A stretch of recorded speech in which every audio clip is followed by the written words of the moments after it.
They say I am too senile for dinner. My own daughter, standing in my kitchen, the kitchen where I taught her to make her first birthday cake, the kitchen where she cried over her first heartbreak sitting on that very stool by the counter, the kitchen where she announced she was pregnant with my first grandchild while I was making Sunday roast just like we did every week for 20 years.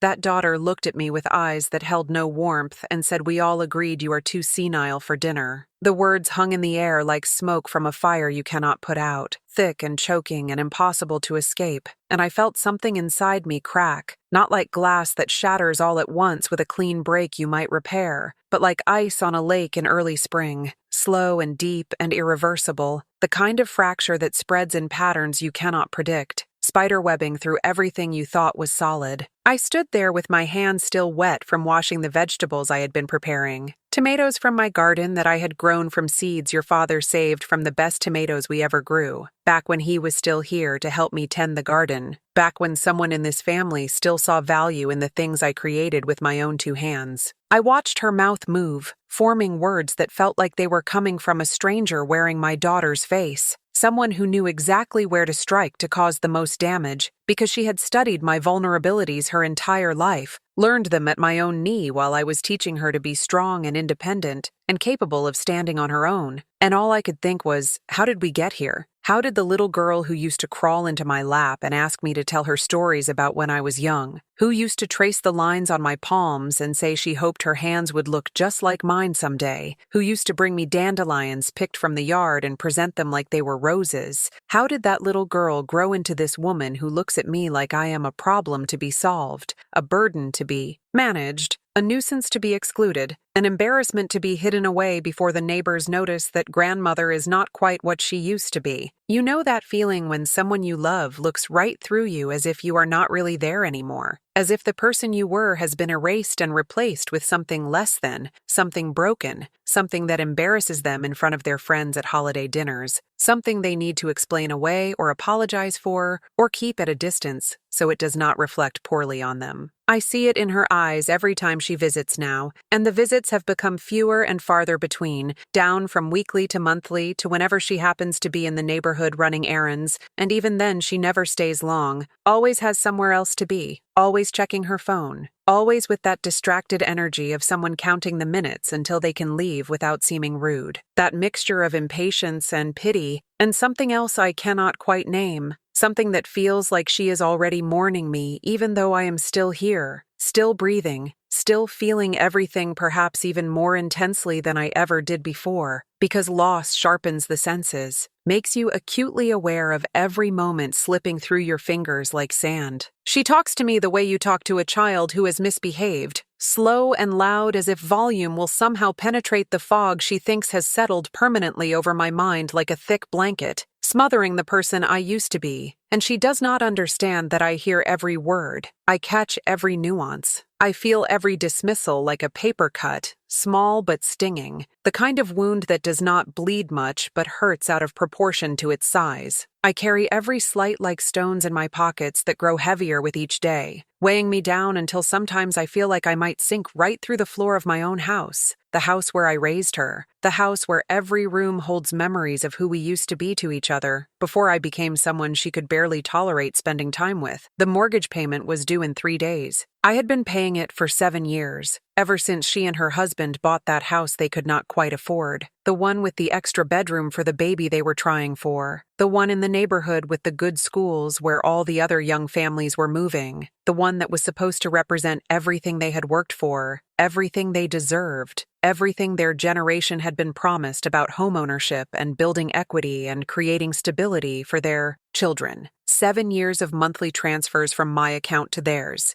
$1,500 on the first of every month like clockwork, as reliable as the sunrise, as predictable as the seasons changing. 7 years of making sure my daughter had the security I never had at her age. When your father and I were scraping by in our first tiny apartment with furniture we found at garage sales and dishes we got as wedding presents. 7 years of quiet help that she had come to expect as naturally as breathing, as if my money was simply an extension of her own income, a given, a right. something she no longer even thanked me for, because it had become just part of the landscape of her life, like the air she breathed or the water that came out of her tap, essential and invisible and completely taken for granted. I remember looking at my bank statements sometimes and seeing that monthly transfer and feeling a warm glow of satisfaction, thinking I am helping, I am making a difference. I am being the kind of mother who lifts her children up instead of letting them struggle the way I struggled, and that feeling of usefulness, of purpose, of still being needed and valuable and important to my daughter's well-being, that feeling was worth more to me than the money itself. I remember the first time she asked for help. She sat at this same kitchen table, her hands wrapped around a cup of tea I had made her, the special chamomile blend she always loved even as a little girl, when she would pretend to be grown up and have tea parties with me using my good china. And she cried real tears, scared tears, the kind that come from a place of genuine fear about the future, the kind that made her look young again, vulnerable, like the little girl she used to be instead of the capable adult woman she had worked so hard to become. "We are so close, Mom," she said, and her voice broke on the words, cracked right down the middle like an egg, spilling out all the anxiety and hope and desperate need she had been holding inside. "We are so close to having everything we have dreamed of, the house, the neighborhood, the life we want to build, but we are just short on the down payment, just a few $1,000s short, and the seller will not wait. And if we lose this house, we lose everything because the market is moving so fast, and we will never find another one this perfect in our price range. Could you help us, just this once, just to get us started, just to help us reach for this dream that feels so close we can almost touch it? And then we will be fine, I promise. I swear we will pay you back as soon as we can, as soon as Tom gets his next promotion, as soon as I go back to work after the baby comes. We will make this right." I did not hesitate, did not even stop to think about whether it was wise, or what it might mean for my own financial future, did not consider that just this once might turn into something else entirely. I just saw my daughter's tears and felt that primal maternal instinct to fix it, to make it better, to smooth the path ahead of her so she would not have to struggle the way I had struggled. I took the money from my retirement savings, the money your father and I had put away over 40 years of careful living, of brown bag lunches instead of eating out, of driving old cars until they literally would not run anymore, of putting off vacations and new clothes and all the little luxuries other people took for granted because we were always thinking about the future, always planning for the day when we would not be working anymore and would need something to live on. I took that money that represented decades of small sacrifices and delayed gratifications and careful planning, and I gave it to her because that is what mothers do. We give our children the chances we never had. We smooth the path ahead of them. We catch them when they fall. We bankrupt our own futures to secure theirs because their happiness matters more to us than our own comfort ever could. But it was not just once, was it? It never is just once when you set a precedent like that, when you establish yourself as the person who will always say yes, who will always come through, who will always put their own needs aside to meet someone else's emergency. 3 months after they moved in, she called again, and I could hear the stress in her voice even before she said anything. That tight, controlled tone people use when they are trying not to sound as desperate as they feel. The adjustable rate had adjusted higher than they expected, much higher, and the mortgage payment they had budgeted for was suddenly $200 more every month. And that might not sound like much, but when you are living paycheck to paycheck, it might as well be $2,000.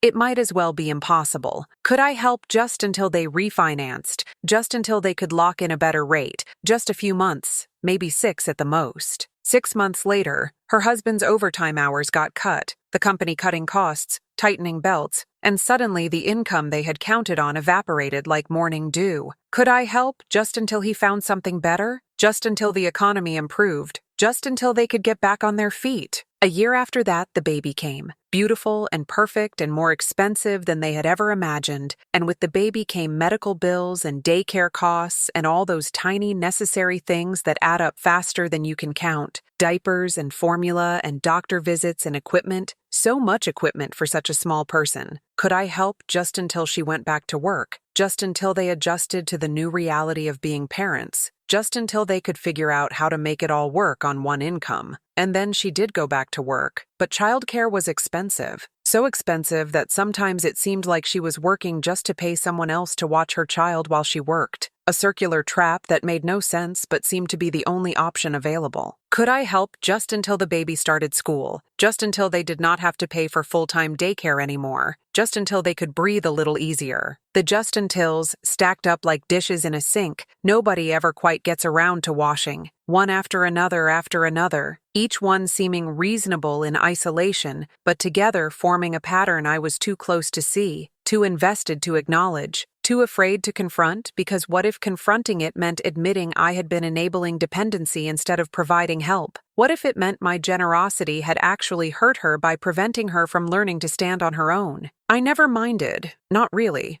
Or at least that is what I told myself for years. What I needed to believe to make sense of the choices I was making, the priorities I was setting, the life I was living that seemed to revolve entirely around making sure other people were comfortable while I made do with whatever was left over. What else was I going to do with the money anyway? What did I need that I did not already have? What material possession could possibly matter more than knowing my daughter was secure, that my grandchildren were growing up in a safe neighborhood with good schools, that the family I had created was thriving even if it was partially on the foundation of my continued support? I lived simply, in the house your father and I bought 50 years ago when we were young and hopeful, and convinced that hard work and careful planning would be enough to build a good life. The house that was paid off decades ago after we made the last payment and celebrated with a bottle of cheap champagne, and your father carried me over the threshold again, like we were newlyweds, laughing and dizzy with the freedom of owning something outright, of not owing anyone anything anymore. The house filled with memories that mattered more to me than anything money could buy. Memories of children learning to walk in that hallway, of family dinners around that table, of quiet evenings with your father sitting on the porch watching the sunset, of a life lived fully in rooms that had witnessed every important moment of my existence. I had enough for my bills, enough for my groceries, enough for the little luxuries that made life pleasant, a new book now and then from the used bookstore downtown, fresh flowers for the kitchen table every week,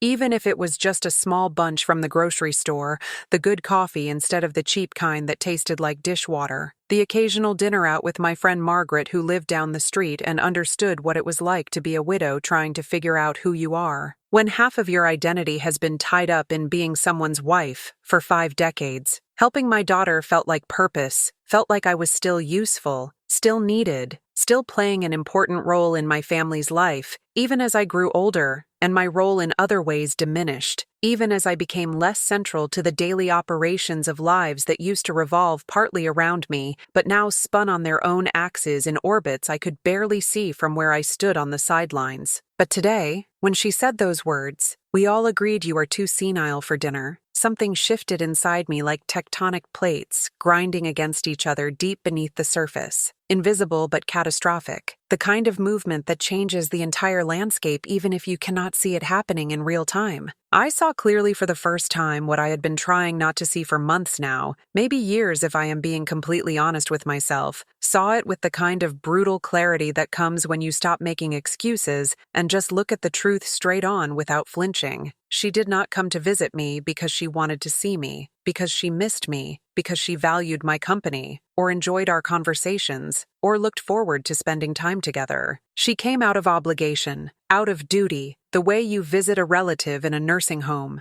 checking a box on your mental to-do list, fulfilling a requirement that society has placed on you about how good daughters are supposed to treat their aging mothers, counting the minutes until you can leave without seeming cruel, already planning what you are going to do as soon as you are back in your car driving away. When she looked at me, she did not see her mother anymore, did not see the woman who had rocked her through nightmares and taught her to ride a bike and sat up with her through every illness and heartbreak and disappointment, did not see the person who had loved her before she was even born, who had felt her moving inside and already knew she would do anything, sacrifice anything, give up anything to protect this child. She saw an old woman who sometimes forgets where she put her keys, who occasionally tells the same story twice because the days blur together when you live alone and every day follows the same quiet pattern, who mixes up which grandchild plays soccer and which one plays violin because they are growing so fast, and I do not see them often enough anymore to keep track of all the details of their constantly changing lives. And in her mind, these small normal signs of aging, the kind of minor memory lapses that happen to everyone regardless of age when they are tired or distracted or simply overwhelmed by too much information, had become evidence of complete incompetence, proof that I could no longer be trusted to make my own decisions, or manage my own life, or even sit at a dinner table without embarrassing her, justification for excluding me from a simple family dinner, as if I was a liability instead of a beloved member of the family, as if my presence would somehow ruin the occasion instead of enhancing it. And if you are watching this, if you have felt this same bewilderment when someone you raised and loved and sacrificed everything for suddenly treats you like you have become invisible, like you have ceased to matter, like your presence is an inconvenience rather than a gift, then you know this pain I am talking about. You know what it feels like to be dismissed by the very people you would still do anything for, the people you still wake up thinking about, still pray for, still love with every fiber of your being, even when they make it clear that your love has become something they tolerate rather than treasure. Before I go any further, I want you to do something for me, for yourself, for everyone else who is watching this and nodding along, because they understand exactly what I am describing. I want you to leave a comment right now,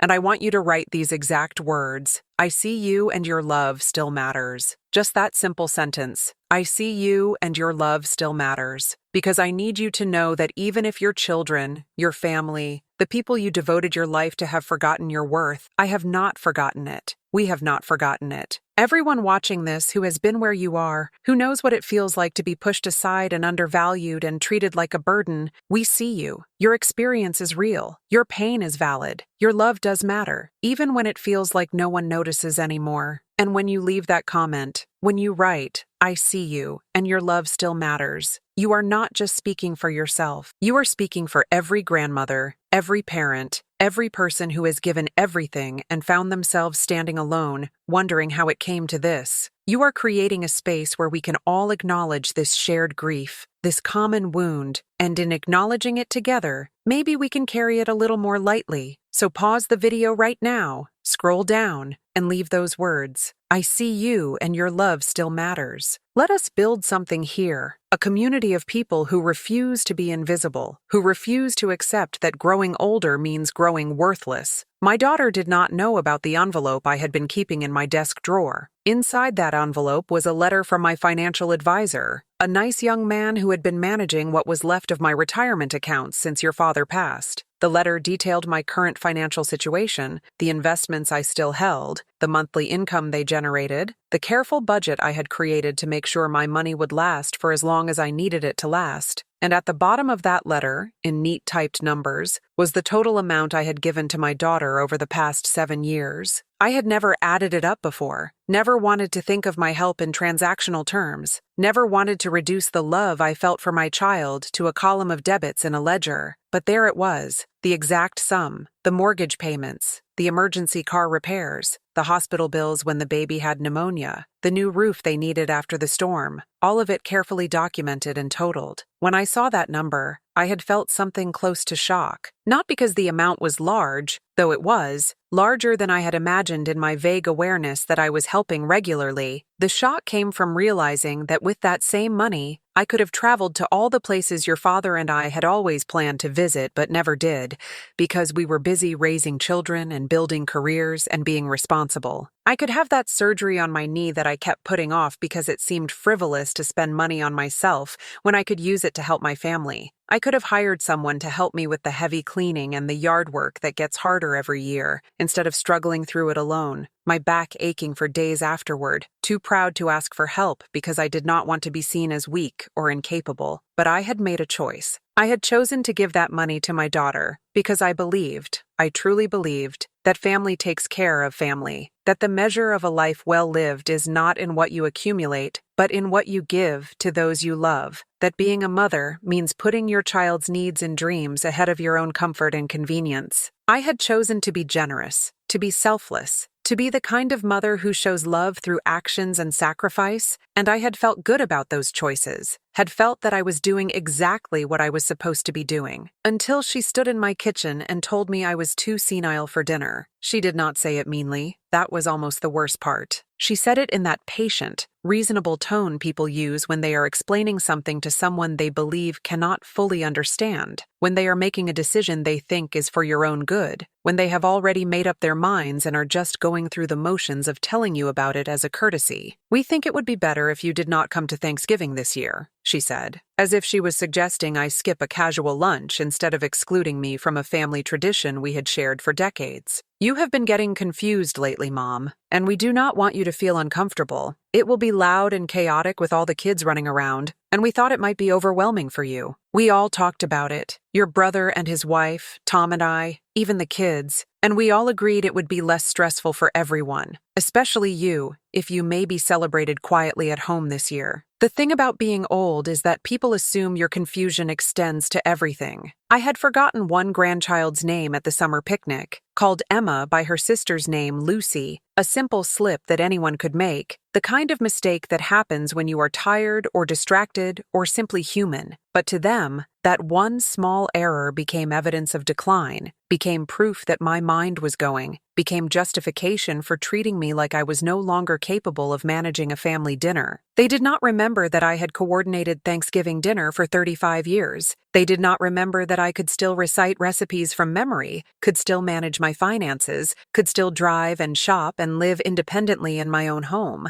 They saw one forgotten name and decided I was too far gone to be trusted in public, too much of a potential embarrassment, too risky to include. I asked her if she remembered who had been paying her mortgage every month for the past 7 years. The question came out quietly, more quietly than I intended, but it landed like a thunderclap in the space between us. She went very still. Her face did something complicated, a quick succession of expressions that moved too fast for me to read them all. Surprise and discomfort, and maybe a touch of shame, though the shame, if it was there at all, vanished almost immediately, replaced by defensiveness. "That is different, Mom," she said, and I could hear the edge creeping into her voice, the irritation of someone who does not like having their assumptions challenged. "That is completely different, and you know it. We have always been grateful for your help, and we pay you back whenever we can. And this is not about money. This is about your health, about what is best for you, and I do not appreciate you trying to make me feel guilty for caring about your well-being." But it was about money, even if she could not see it. It was about the fact that she had no problem accepting my help when it benefited her, had no problem treating me as competent and capable when I was signing checks and making transfers, but the moment it suited her to see me as declining and confused, suddenly I was too senile to sit at a dinner table with my own family. It was about the fact that my value to her had always been conditional, tied to what I could provide, and now that she had decided I was becoming more trouble than I was worth, she felt entitled to push me aside without even noticing the cruelty of it. I did not argue with her. There was no point. When someone has made up their mind about who you are, when they have constructed a narrative about your decline that serves their purposes, no amount of evidence to the contrary will change their view. I just nodded slowly and told her I understood, and I watched her shoulders relax with relief that I was not going to make a scene, was not going to be difficult, was still playing the role of the accommodating mother who accepts whatever her children decide is best. After she left, I sat at my computer and logged into my bank account. The mortgage payment was scheduled to transfer automatically in 3 days, the same as it did every month, $1,500 moving silently from my account to hers. The digital equivalent of the support I had been providing for so long, it had become invisible to her, something that just happened without her having to think about it, or acknowledge it, or feel grateful for it. I clicked on the automatic payment. I hovered the cursor over the cancel button, and I thought about all the years I had put her first, all the times I had said yes when I wanted to say no, all the sacrifices I had made gladly because that is what love looks like. It looks like giving until it hurts, and then giving a little more. I thought about your father, who worked overtime and weekends to make sure our kids had what they needed, who died 6 years ago without ever taking that fishing trip to Alaska he had always dreamed about, because there was always something the kids needed more. I thought about the life I had lived, the choices I had made, the person I had tried to be, and then I clicked cancel. The next day, I called my financial advisor and told him I needed to stop the monthly transfers to my daughter. He did not ask questions, just confirmed the change and asked if there was anything else I needed. I told him I wanted to set up a new automatic payment, same amount, $1,500 a month, but this time going to a different account, a travel fund I wanted him to create for me. I want to see the ocean.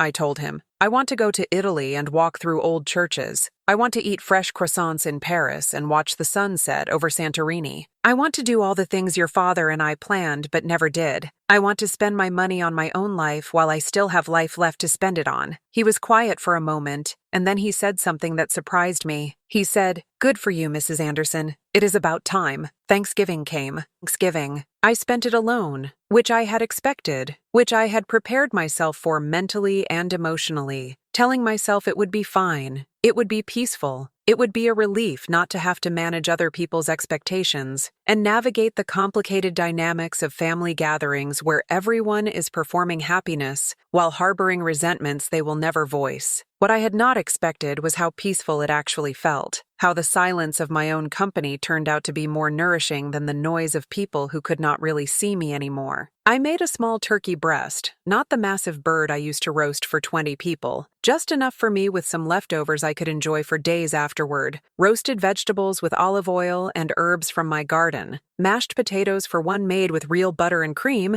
because if I was cooking for myself, I was going to make it exactly the way I liked it, without compromising for anyone's dietary preferences or restrictions. I set a beautiful table with the good china, the delicate porcelain with the gold rim that we got as a wedding present, and I had been saving for special occasions for 50 years, always worried about breaking it, always keeping it safe in the cabinet for moments that seemed special enough to justify the risk. And I realized that this, right here, me choosing to honor myself with beauty and care, this was the most special occasion I could imagine. I lit candles, poured myself a glass of wine, put on music your father and I used to dance to, those old standards from the 40s and 50s that make me think of sock hops and first kisses, and the way he used to hold me close and whisper in my ear that I was the most beautiful woman in the world. I ate slowly, savoring every bite, tasting the food instead of just consuming it. No one rushing me to pass dishes, no one talking over me, no one making jokes about how I was repeating myself or looking at each other with those knowing glances they thought I did not see when they thought I was confused or had lost the thread of the conversation.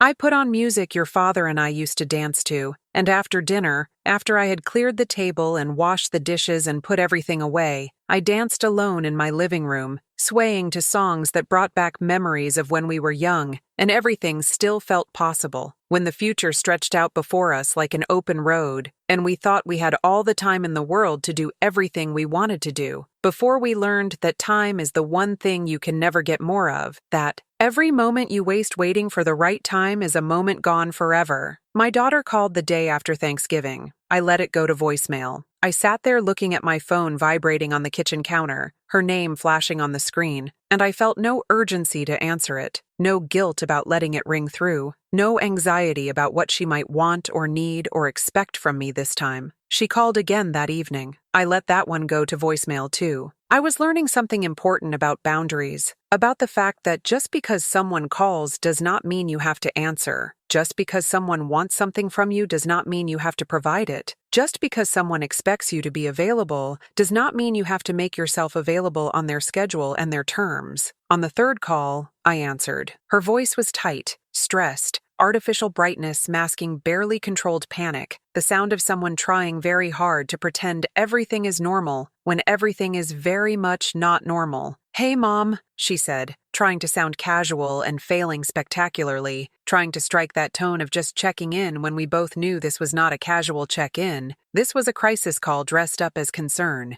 "I was just calling to see how your Thanksgiving was, hoping you had a nice quiet day at home. And also I noticed that this month's payment did not come through. I am sure it is just some kind of bank error or technical glitch. These things happen all the time with automatic payments. So I wanted to let you know so you could fix it, so you could call the bank and get it sorted out, because you know how these financial institutions can be, always making mistakes, and then acting like it is your fault when really it is their system that failed." "There was no bank error," I told her, my voice steady and calm, steadier and calmer than I felt inside where everything was churning with emotions I had not fully processed yet. Anger and hurt and vindication and grief all tangled together in a knot I might never fully untangle. I canceled the automatic payment. I canceled it deliberately, intentionally, after careful thought and consideration, not as a knee-jerk reaction or a moment of confusion, but as a conscious choice about how I want to live my life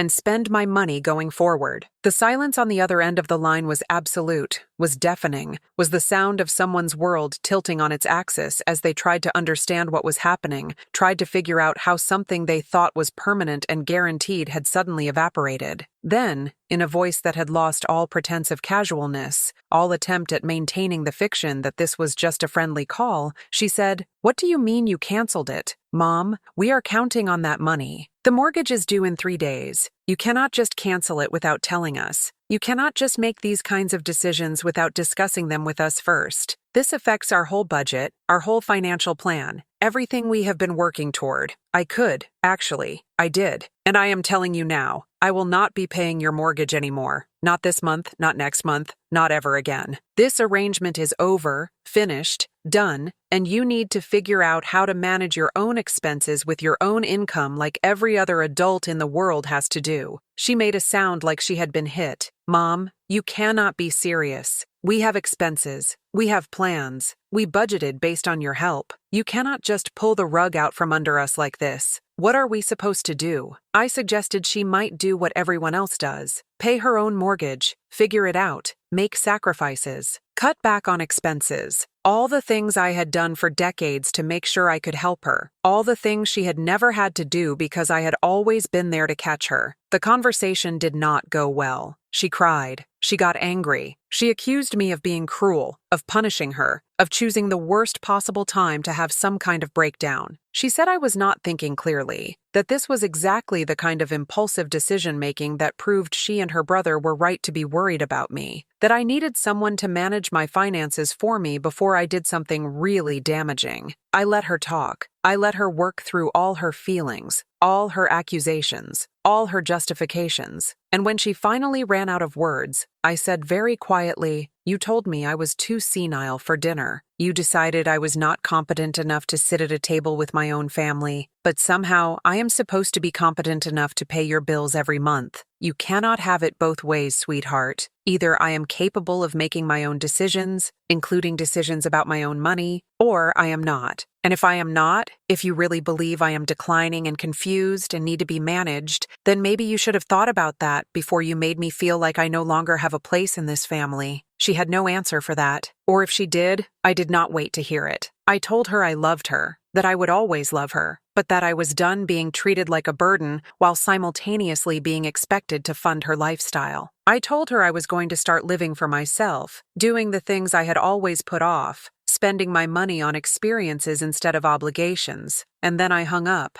The calls and texts came in waves after that. My son got involved, calling to tell me I was being unreasonable, that I was hurting his sister over a simple misunderstanding, that family does not abandon family over hurt feelings. I asked him when was the last time he had called me just to talk, not because he needed something or wanted to arrange a visit, but just because he thought about me and wanted to hear my voice. He could not answer. I asked him if he knew what my favorite color was, what book I was currently reading, what I did with my days. He fumbled through responses that made it clear he had no idea who I was beyond the role I played in his life. The grandmother who showed up for birthdays and holidays and sent cards with money inside. The mother who was always there in the background, reliable and unchanging and utterly taken for granted. My daughter sent long emails explaining how unfair I was being, how she had only been trying to protect me, how everyone had agreed that a quiet Thanksgiving would be less overwhelming for me, how she had been thinking of my comfort and my dignity. She never once acknowledged that maybe, just maybe, she should have asked me what I wanted, instead of deciding for me. She never once considered that dignity might mean being allowed to make my own choices, even if those choices include the risk of embarrassment or confusion or any of the other things she was so afraid I might experience. But here is what she also never acknowledged, what she could not let herself see. I was not confused at Thanksgiving. I was not the one who made that decision. She did. She looked at one small mistake and extrapolated from it a whole narrative of decline that justified excluding me from family events while still expecting me to fund her life. She created a version of me that did not exist, a version that was more convenient for her, that made her feel better about pulling away, that gave her permission to stop seeing me as a whole person with feelings and needs and desires of my own.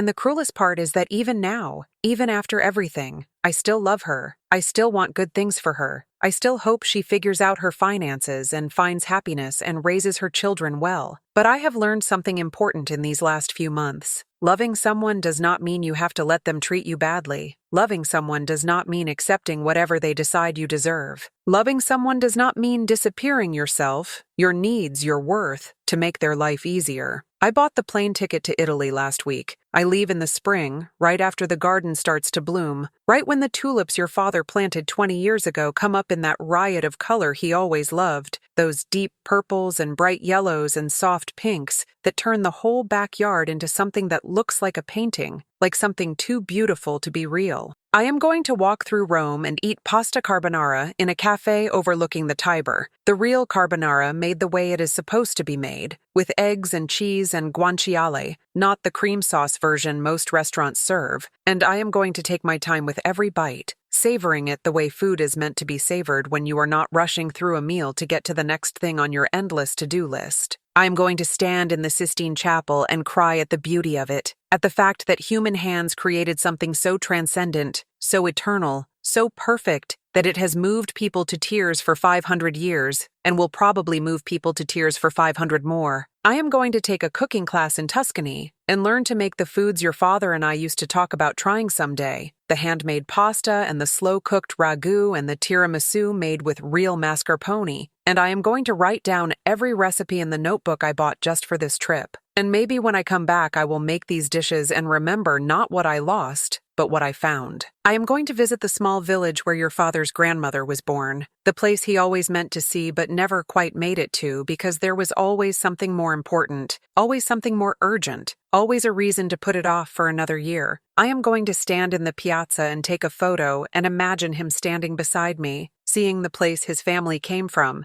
connecting to roots he never got to explore. I am going to rent a little apartment with a balcony overlooking the countryside, and I am going to sit there in the mornings with my coffee and watch the sun come up over the hills, and I am going to let myself feel whatever I feel without apologizing for it, without minimizing it, without pretending that everything is fine when it is not fine, when it may never be fine again, but that is okay, because maybe fine is overrated anyway. I am going to live while I still can, while my mind is still sharp enough to hold the memories I create, to encode them properly so they do not slip away like sand through my fingers, while my body is still strong enough to carry me through cobblestone streets and up ancient staircases and across piazzas that have seen centuries of human drama play out on their stones. I am going to prove to myself and to anyone who cares to notice that I am not done yet, that being old does not mean being finished, that forgetting one grandchild's name does not mean I have lost my capacity for wonder and joy and new experiences. My daughter found out about the trip through social media. I had posted a photo of my travel itinerary, nothing dramatic, just a simple, excited post about finally taking the journey I had always dreamed of. She called immediately. "Where are you getting the money for this?" she demanded, and I could hear the betrayal in her voice, the shock that I would spend on myself what she had assumed would always be available to her. "That is my mortgage money, Mom. That is money you could be using to help your family, and instead you are wasting it on some ridiculous trip you are probably not even healthy enough to take." I told her it was my money, earned by me and your father over a lifetime of work, and I would spend it however I chose. I told her that I had given her 7 years of help, 7 years of sacrifice, and that I was finished feeling guilty for wanting to live my own life. I told her that the best thing she could do for herself was learn to stand on her own 2 feet, to build a life she could afford without depending on someone she clearly did not respect enough to include in holiday dinners. She hung up on me. We have not spoken since. Some days I feel guilty about it. I wake up in the middle of the night wondering if I did the right thing, if I am being selfish, if I am damaging my relationship with my daughter beyond repair. I think about what your father would say, whether he would be proud of me for standing up for myself or disappointed that I let a conflict escalate instead of just quietly accepting the situation and keeping the peace. But then I remember how it felt to be told I was too senile for dinner. I remember the look in her eyes, that mixture of pity and irritation and embarrassment, as if I had become something shameful, something to be hidden away.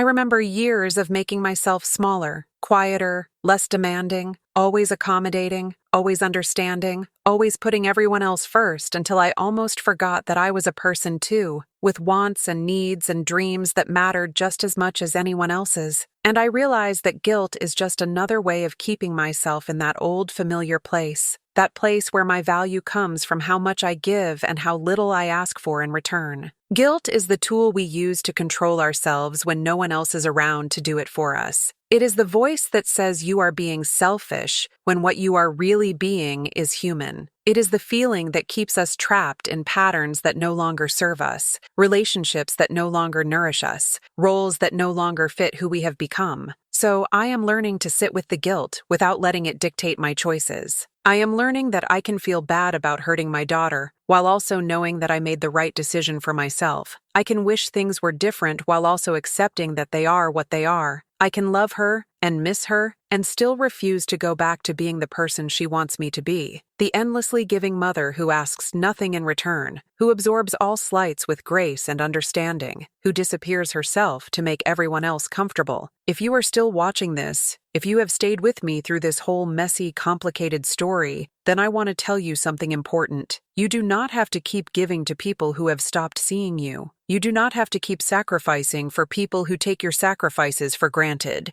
You do not have to earn your place in your own family by being endlessly useful and accommodating and undemanding. You matter because you exist, not because of what you provide. Your needs are legitimate. Your feelings are valid. Your life is yours to live, even now, even at this age, even when people have decided you are too old or too confused or too much trouble to be fully included. And if you found yourself nodding along to any of this, if any part of this story resonated with you, if you have ever felt invisible or taken for granted or dismissed by people you love, then I want to ask you to do something. I want you to subscribe to this channel. Not because I need the numbers, though I appreciate every single person who chooses to be part of this community, but because subscribing is a way of saying, yes, I see myself in this story. I refuse to be invisible. I am claiming space for my own experience and my own worth. This channel is not about me. It is about all of us. It is about creating a place where we can share our stories, where we can acknowledge the pain of being undervalued and overlooked, where we can remind each other that we are so much more than the roles other people have assigned to us. Every video I share is a story of resilience, of dignity, of people who refuse to disappear quietly into the background of their own lives. When you subscribe, you are joining a community of people who understand what it costs to stand up for yourself, who know how hard it is to choose yourself when you have spent a lifetime choosing others. So click that subscribe button, ring the notification bell, show up for yourself the way you have always shown up for everyone else. You deserve to be seen. You deserve to be heard. You deserve to take up space in this world. The twist, the thing I have been building toward, the revelation that changes everything, is this. 3 weeks after I canceled the mortgage payment, after all the angry calls and accusatory emails, after my daughter had made it clear that she saw my decision as a betrayal, I got a call from my son. Not the angry call from before, but something different, quieter, almost hesitant. "Mom," he said, and his voice was strange, thick with an emotion I could not quite identify.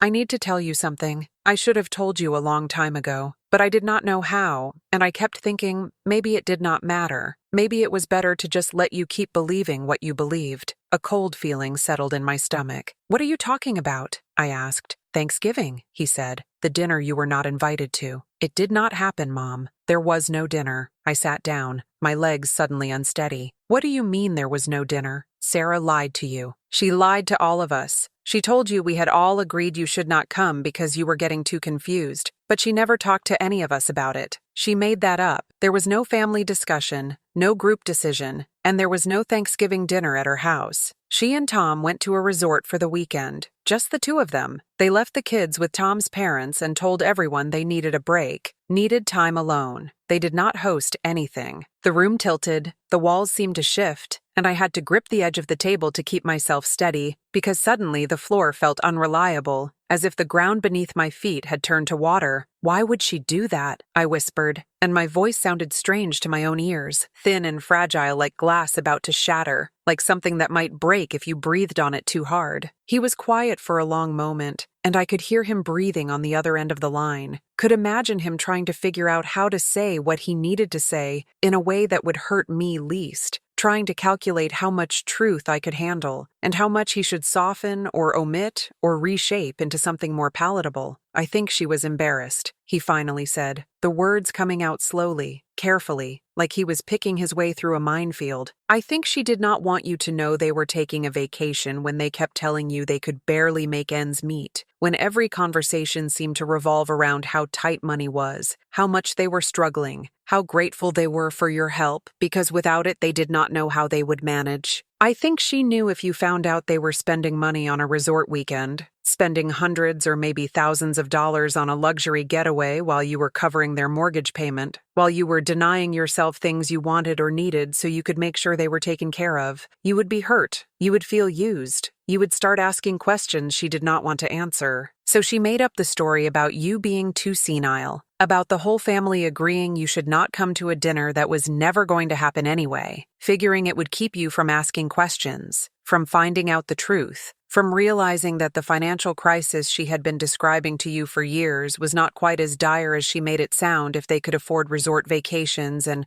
who knows what else. She was going to tell you later that the dinner went well, and she was sorry you missed it. Keep the lie going, layer one deception on top of another, building a whole false reality to protect herself from having to face what she had done. She did not think you would cancel the mortgage payment. She did not think there would be consequences. She thought you would just accept the exclusion the way you have accepted everything else, quietly, without complaint, without pushing back, because that is what you have always done. You have always been the understanding one, the flexible one, the one who bends so others do not have to break. Everything I thought I understood about the past few months rearranged itself in my mind, like puzzle pieces that had been forced into the wrong places, suddenly clicking into their correct positions, creating a picture I had not wanted to see but could no longer avoid. She had not excluded me because she thought I was declining, because she was worried about my well-being, because she wanted to protect me from the overwhelming chaos of a family dinner. She had excluded me to hide her own choices, her own priorities, her own willingness to spend money on herself while depending on mine to cover her essential expenses, her own capacity for deception and manipulation and calculated cruelty. She had weaponized my age, my occasional forgetfulness, my vulnerability, the fears I tried not to voice about whether I was losing myself, whether the small lapses I experienced were the beginning of something larger and more terrifying. She had taken those private fears and used them against me, turned them into a tool to manipulate me into accepting exclusion without question, into doubting myself instead of doubting her. She had counted on me being too confused, too unsure of myself, too afraid of making a scene or causing trouble, or proving her right by pushing back inappropriately. She had counted on all of that to keep me quiet, to keep me compliant, to keep the money flowing while she did whatever she wanted with her own resources. And the worst part, the part that made my chest tight with a grief I had no name for, a grief that felt like drowning in air, like suffocating on all the words I should have said years ago but did not because I was trying to be the good mother, the supportive mother, the mother who never made her children feel bad about needing help, was that it had almost worked. If I had not canceled the mortgage payment, if I had just accepted her explanation and stayed home and never found out about the resort, never learned that the family dinner was a fiction designed to cover a vacation, I would have spent the rest of my life believing that my own family thought I was too far gone to sit at their table. I would have internalized that message, let it confirm every fear I had about aging and losing myself and becoming a burden. Let it shape how I saw myself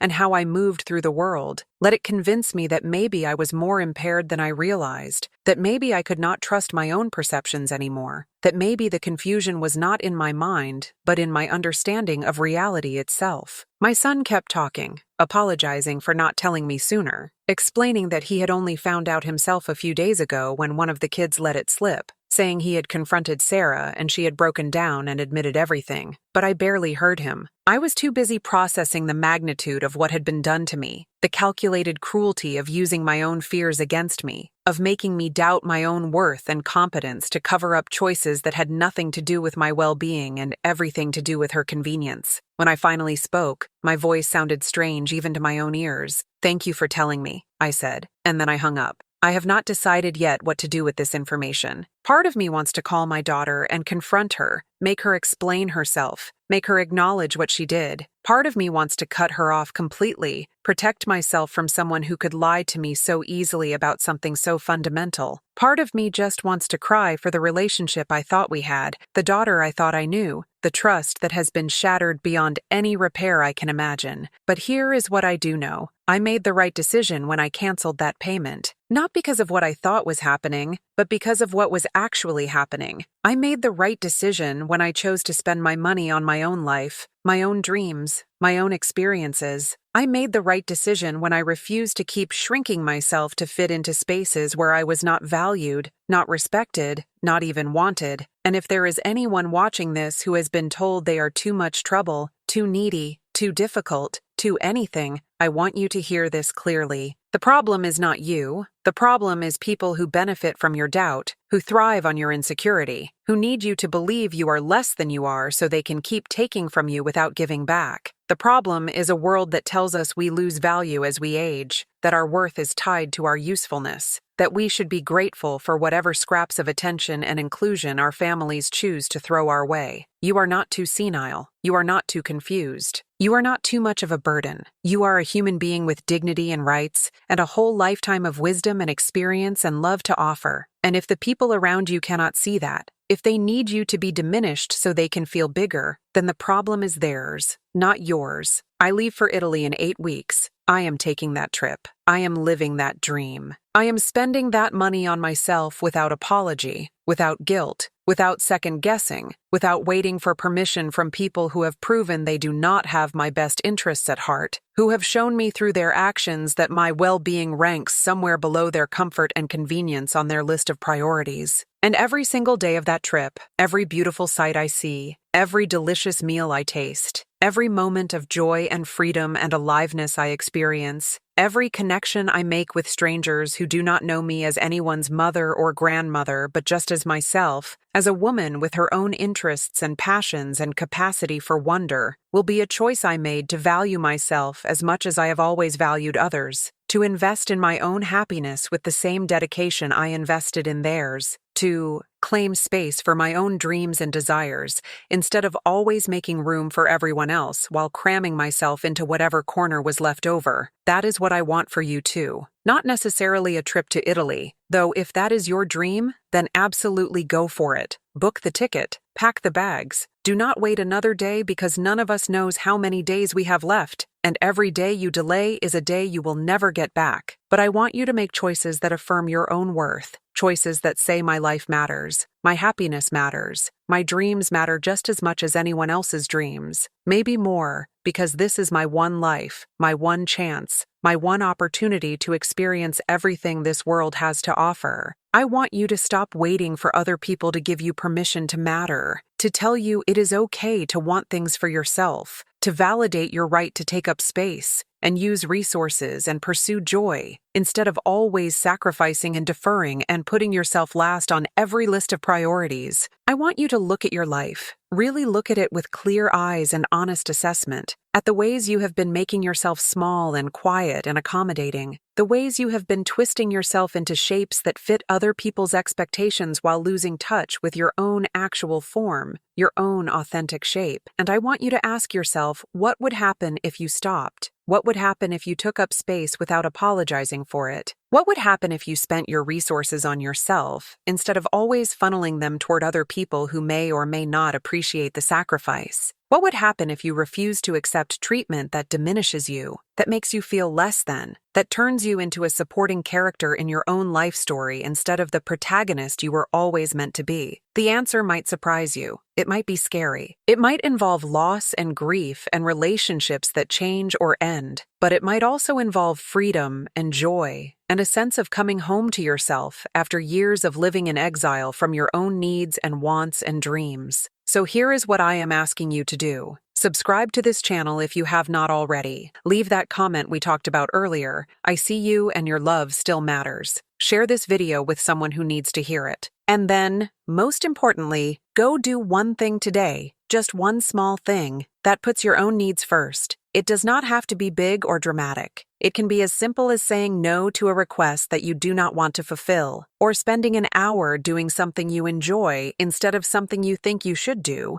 or having that conversation you have been avoiding where you tell someone how you really feel. Start small. Start today. Start choosing yourself, not because you do not love other people, but because you have finally learned that you cannot pour from an empty cup. You cannot give what you do not have. You cannot be there for others if you have completely abandoned yourself. I do not know how my story ends. I do not know if my daughter and I will ever repair our relationship, if she will ever truly understand what she did and why it was so damaging, if we will find our way back to each other, or if this is the new reality we will live with. I do not know if my son will maintain his newfound honesty, or if he will slip back into the patterns of avoidance that let this situation fester for so long. I do not know what comes next for any of us, but I know how this chapter ends. It ends with me on a plane to Rome, a window seat, looking down at the world below and feeling something I have not felt in years. Hope, possibility, the sense that my life is still mine to live, still full of moments I have not experienced yet, still rich with potential for joy and discovery and growth. It ends with me refusing to be invisible, refusing to accept that my value has expired, refusing to let other people's narratives about my decline become my reality. It ends with me choosing myself, and that,